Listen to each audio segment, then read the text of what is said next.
नकुल बेटा, नकुल बेटा, छोटी बहू। क्या बात है मम्मी जी, आज तो बड़ा मीठा मीठा बोल रही हैं आप। खैर छोड़िए, क्या काम है बताइए। किस लिए गला फाड़ रही थी, किस लिए बुलाया हम दोनों को आपने? अरे छोटी बहू, वो क्या है ना कि आज तुम्हारे ना मामा ससुर और मामी सास आने वाली हैं हमारे घर, तो बस वही बताने के लिए तुम लोगों को बुलाया है। नकुल, तू तो जानता है ना तेरे मामा जी कैसे हैं? हाँ जानता हूँ। फिर ठीक है छोटी बहू, आज तुम अपने मामा ससुर और मामी सास के सामने ना थोड़े ढंग के कपड़े पहन लेना, साड़ी पहन लेना, ठीक है? तुम्हारे ऊपर बहुत सुंदर लगेगी। मैंने पूरे 10,000 की एक साड़ी खरीदी तुम्हारे लिए, महंगी वाली, वही साड़ी पहन लेना, ठीक है? और आएंगे तो पैर भी छू लेना, उनका आशीर्वाद ले लेना। व्हाट? क्या कह रही है आप? आपका दिमाग तो सही है। मैं और साड़ी? ना बाबा ना, मैं साड़ी वाड़ी नहीं पहनती हूँ और ना ही मुझे पहनना आता है और ना ही मुझसे संभलती है, और कोई मैं बहन जी टाइप में नहीं हूँ जो मैं साड़ी पहनूंगी। अच्छा ठीक है, अगर साड़ी नहीं पहनना है तुम्हें तो सूट पहन लेना, लेकिन ढके हुए कपड़े पहनना। नहीं, मेरे पास कोई सूट नहीं है और मुझे सूट पहनना भी पसंद नहीं है। मैं जैसी हूँ वैसी ही हूँ। ये मैंने जो कपड़े पहने हैं ना, मैं वैसे ही कपड़े पहनूंगी। अरे सही तो कह रही है, क्या जरूरत है इसे साड़ी पहनने की, सूट पहनने की? जो कपड़े पहनी है उसमें भी तो ठीक ही लग रही है। मुझे तो इन्हीं कपड़ों में पसंद आई थी। देखो मम्मी, मैं नहीं चाहता हूँ कि मेरी बीवी गवारों जैसे कपड़े पहने। अरे बेटा, साड़ी पहनने से, सूट पहनने से कोई गवार थोड़ी ना हो जाता है।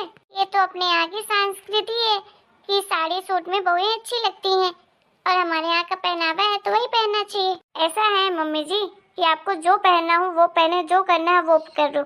मेरे ऊपर जोर लगाने की जरूरत नहीं है, मैं वैसे ही रहूंगी जैसे मुझे रहना है, समझी आप?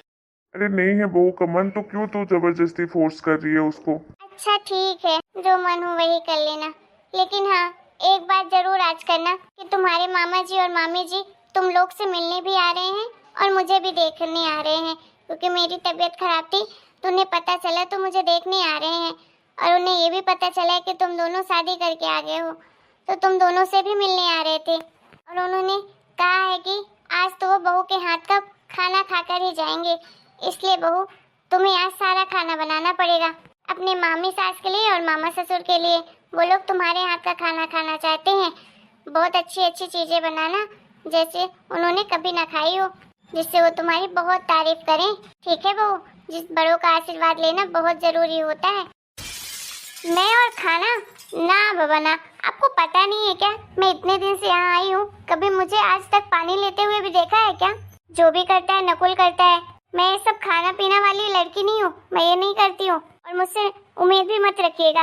आप तो पागल हो गई हैं, मेरे पीछे ही पड़ गई हैं। जब से मैं इस घर में आई हूँ तो हर वक्त ये कर ले बहू, वो कर ले बहू, ये करना बहू, वो करना बहू। वो तो अच्छा है कि मैं आपकी बातों को इतना भाव नहीं देती हूँ, सुनती नहीं हूँ, आप तो पीछे ही पड़ी रहती हैं। ऐसा लगता है कि आपको बस कठपुतली चाहिए, आपके इशारों से जो चलती रहे। हाँ मम्मी, तुम क्यों मेरी बीवी को परेशान करती हो? हर वक्त पीछे पड़ गई हो। आपको पता है ना वो कितनी स्टाइलिश है, ये सब चीजें वो नहीं करती है। फालतू में मेरी बीवी को परेशान मत किया करो। अरे बेटा, परेशान कहाँ कर रही हूँ, जो संस्कार है वही बता रही हूँ, इसमें परेशान का होने वाली कौन सी बात है? अरे खाना खाती है तो खाना बनाना भी तो आना चाहिए। जरा सा काम के लिए बोल दिया तो इतना भड़क रहे हो तुम दोनों। देख बेटा, इस घर में रहना है ना तो तौर तरीके से रहना पड़ेगा, जैसे इंसान रहते हैं। ये दादागिरी नहीं चलने वाली है, और ना ही ये रहीसी चलेगी यहाँ पर। थोड़ा बहुत काम तो करना ही पड़ेगा। तो फिर ठीक है सासू माँ, मैं ये घर ही छोड़कर चली जाती हूँ, मुझे इस सड़े से घर में नहीं रहना। वैसे भी मुझे यहाँ बिल्कुल अच्छा नहीं लग रहा है, मुझे यहाँ रहना ही नहीं है। नकुल, मैं यहाँ एक पल भी नहीं रुक सकती हूँ, मुझे ये बिल्कुल पसंद नहीं है। तुम्हारी जो माँ हर वक्त रोक टोक करती रहती है ना, इसे बुलाकर बैठाएगी, उसे बुलाकर बैठाएगी, हर घंटे बुराई करती रहती है मेरी, ये सब मुझे पसंद नहीं आ रहा है। मुझे यहाँ अब एक पल नहीं रुकना है, अभी के अभी मुझे मुंबई जाना है, और तुम भी चलोगे मेरे साथ, और दोबारा हम कभी नहीं आएंगे यहाँ पर। तुमने मुझसे प्रॉमिस किया था कि तुम्हें अगर अच्छा नहीं लगेगा वहाँ पर तो तुम वापस हमारे साथ मुंबई आओगे। तुमने कहा था ना तुम मेरी सारी ख्वाहिशें पूरी करोगे, तुम मेरी हर बात मानोगे। तो फिर चलो यहाँ से, हम यहाँ नहीं रह सकते हैं। ये क्या तू पट्टी पढ़ा रही है? मेरा बेटा कहीं नहीं जाएगा, तुझे यहाँ रहना है तो रह, नहीं रहना है तो मत रह। मैं वैसे भी चाहती हूँ कि तू यहाँ से चली जाए, मैं तो अपने बेटे के लिए दूसरी लड़की ढूंढ लूंगी। ऐसे कैसे ढूंढ लेंगी आप? नकुल कहीं नहीं जाने वाला है, नकुल मेरे साथ ही जाएगा। और वो मेरा पति है। मैं भी देखती हूँ कैसे दूसरी शादी करवाती हैं आप इसकी। नकुल, तुम्हारे मुंह में दही क्यों जम गया है? बोल क्यों नहीं रहे हो कुछ? देखो, अगर तुम सोच रहे हो ना कि तुम यहीं मुझे छोड़कर रहोगे तो ऐसा मैं होने नहीं दूंगी। तुम्हें मेरे साथ चलना पड़ेगा, वो भी आज के आज। जानते हो ना, मेरे पापा कमिश्नर हैं। एक फोन लगाऊंगी ना, उठा के ले जाएंगे यहाँ से तुमको। अरे बेबी, तुम गुस्सा क्यों कर रही हो? अरे मैं तो तुम्हारे साथ ही रहूंगा, मैं तुम्हें कभी छोड़ सकता हूँ क्या? अरे यार, मैं तुमसे बहुत प्यार करता हूँ। तुमने सोच भी कैसे लिया कि मैं तुम्हें अकेला छोड़ूंगा? हम दोनों ने शादी की है, हम दोनों एक दूसरे के साथ ही रहेंगे। और तुम्हें यहाँ रहना नहीं पसंद है तो हम यहाँ से चले जाते हैं, वापस हम मुंबई जाएंगे और मुंबई में ही रहेंगे। मेरी वजह से तुम्हें कोई परेशानी नहीं हो। और मम्मी, आप तो मेरी बीबी के पीछे ही पड़ गई हैं। अब तो खुशी मिल गई ना आपको। अब हम यहाँ नहीं रुकने वाले हैं, अब हम वापस जा रहे हैं मुंबई। मैंने सोचा था कि मैं अपनी बीवी के साथ यहाँ आकर रहूंगा आप लोगों के साथ, लेकिन नहीं, आपको तो बर्दाश्त ही नहीं था। आपको तो बस हुक्म चलाना आना चाहिए। इस पे हुक्म चलाओगे, उसको हुक्म चलाओगे, जो आपके हिसाब से नहीं चले तो उसको आप उल्टी सीधी बातें बोलते हो। रहो अब आप अकेले इस घर में, हम नहीं रहने वाले आपके साथ। मैं और मेरी बीवी अभी अभी इस घर को छोड़कर जा रहे हैं मुंबई, और हम वापस कभी नहीं आएंगे आपके पास। हाँ हाँ, जाना अपनी बीवी को लेकर। मुझे क्या ताने मार रहा है? ये तेरी बीवी किसी की सगी नहीं है। देख लेना, एक दिन तुझे भी छोड़ देगी। चुप करो मम्मी, मेरे बीबी के खिलाफ एक शब्द भी मत बोलना। मैं ये सब कुछ बर्दाश्त नहीं करूंगा। पता नहीं कैसी औरत है आप। आपकी तो कभी किसी से बनती ही नहीं है, न तो कभी भैया से बनी, न तो भाभी से बनी, न मुझसे, न मेरी बीबी से, और ना ही पापा से। हमेशा जिससे देखो लड़ती ही रहती हैं आप। इसीलिए आपको छोड़कर चले गए हैं भैया भाभी। अब हम भी चले जाएंगे हमेशा के लिए। रहना आप इस घर में अकेले, अपने घमंड को लेकर। इंसानों के साथ तो आपको रहना ही नहीं है। तू मुझे मत सिखा कि मुझे किसके साथ रहना है, किसके साथ नहीं रहना है। मुझे नहीं जरूरत है ना तेरी ना तेरे भाई की।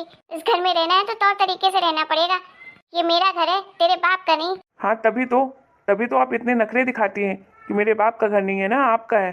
खैर रहिए, मुझे भी आपके घर की ज़रूरत नहीं है। वो तो मैं आपकी खुशी के लिए आया था इस घर में, लेकिन आपको बर्दाश्त नहीं है तो मैं अभी चला जाता हूँ वापस। अरे नकुल बेटा, गुस्से में ऐसे फैसले नहीं लेते हैं। बहू, थोड़ा सोच समझकर बेटा फैसला लो। अभी अभी तुम इस घर में आई हो, थोड़ा घुलने मिलने में टाइम लगेगा बेटा। इस तरह से घर छोड़कर मत जाओ। नकुल, तुम तो समझदार हो बेटा, इस घर को छोड़कर मत जाओ। हम सबको बहुत बुरा लगेगा। मुझे तो अच्छा लगा था कि तुम लोग आओगे, यहाँ रहोगे। आप ही देखिए ना पापा, मम्मी को तो बर्दाश्त ही नहीं है हमारा यहाँ पर रहना, तो हम कैसे रह सकते हैं यहाँ पर? हाँ पापा जी, इस घर में आप ही समझदार लगे मुझे। लेकिन आपकी भी कहाँ चलती है इस घर में। आप ये सब कुछ बर्दाश्त कर सकते हैं क्योंकि आपकी बीवी है, आपको तो निभाना ही पड़ेगा। लेकिन हम नहीं कर सकते हैं, हमारी कोई ऐसी मजबूरी नहीं है। हम तो जा रहे हैं पापा जी, और आपका कभी मन होगा तो आते रहिएगा मुंबई में, लेकिन हम तो यहाँ नहीं रुकने वाले हैं। हाँ हाँ, सबसे बड़ी दुश्मन तो मैं ही हूँ, मैं ही सबसे बुरी हूँ। जाओ जिसको जहाँ जाना हो, मुझे किसी की जरूरत नहीं है। हाँ, तो जा ही रहे हैं। अगर आपको नहीं है तो हमें भी नहीं है। चलो बेबी, सामान पैक करो, अभी हम निकलते हैं। चलो नकुल। अरे तुम गुस्से में ये क्या बोले जा रही हो? देख नहीं रहे हैं कैसे बात कर रहा है मुझसे। मैं सोचती थी ये बहुत समझदार है, लेकिन देखो बीबी के पीछे मुझसे कैसे जवान लड़ा रहा है। जब बच्चे बड़े हो जाए ना तो हमें बच्चों के हिसाब से ही चलना पड़ता है। तुम अपना हुक्म नहीं चला सकती हो। अगर तुम्हें नकुल को यहाँ पर रखना है ना तो थोड़ा बहुत सहन तो करना पड़ेगा। अरे उसे जाने से रोक लो, अगर चला गया ना तो नहीं आएगा दोबारा, फिर तड़पती रहना उसके लिए। जानता हूँ हमेशा से कि तुम नकुल को कुछ ज्यादा ही प्यार करती थी, और अगर वो चला जाएगा तो देखना तुम नहीं रह पाओगे उसके बिना। क्या करूँ मैं? क्या चाहते हैं आप? उसके हाथ पैर पकड़ लूं, हाथ जोड़ूं उसके सामने कि मत जा बेटा? अरे जब उसे अपनी माँ की चिंता नहीं है तो मैं क्यों करूँ उसकी चिंता? जहाँ जाना है वहाँ जाए, सब छोड़कर मुझे चले जाए, रह लूंगी अकेले में। देख तेरा बेटा जा रहा है, रोक लेना उसे। माने तो या ना माने, लेकिन बहू तो तेरी असली वही है। अब इस घर की छोटी बहू है वो, इसलिए उसे मना ले और इसी घर में रोक ले, मत जाने दे। थोड़ा तू उसके हिसाब से रहना, थोड़ा वो तेरे हिसाब से रहेगी। मुझे किसी के हिसाब से नहीं रहना है, जिसको जहाँ जाना है चले जाओ। रहने दीजिए पापा जी, इनको जरा सी अकल नहीं है, इनको किसी की जरूरत नहीं है, और मुझे भी नहीं। ये मेरे बारे में सोचती हैं कि मैं बड़ी भाभी हूँ, लेकिन नहीं, मैं बड़ी भाभी जैसी बिल्कुल भी नहीं हूँ। ये ना मेरे जैसी ही बहू डिजर्व करती हैं। सीधी सादी बहू हो ना तो ये तो उसको जीने ना दे। बाय पापा, अब हम चलते हैं। बाय पापा जी, आपका जब भी मन करे तो आ जाइएगा हमसे मिलने के लिए। मुझे बहुत अच्छा लगा आपसे मिलके। ठीक है बेटा, अच्छे से जाना, जाते ही फोन करना। ठीक है पापा, बाय पापा। बाय बेटा। तो तू खुश है ना? देख चले गए तेरे दोनों बेटे बहू। अब तो तू अकेले रहेगी इस घर में। तुझे तो वैसे भी किसी की जरूरत नहीं है। मन तो मेरा भी करता है कि मैं भी कहीं चला जाऊं। इससे अच्छा वृद्धा आश्रम में ही चला जाऊं। लोगों के पास तो रहूंगा कम से कम, लेकिन मजबूर हूँ, वहां भी नहीं जा सकता हूँ।